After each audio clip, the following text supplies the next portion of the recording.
The stats for October are out. Let's dig in. Sales were down 5.8% year over year, but always we have to remember, we have to look at the long-term trend. It's actually down significantly more than that. If we look across a 10-year average, it's down 42%. So it's not that we're slightly down over last year, because last year sucked as well too.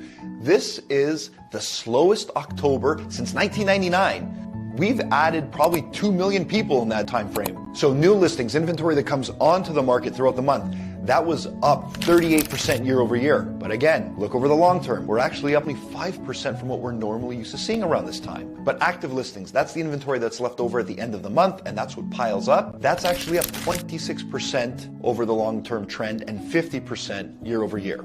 Now that's as a whole, but when we break it down between freehold and condos, we can see that inventory is pretty steady when it comes to the freehold side, but condos over the long-term trend is actually up 19% from what we're normally used to seeing.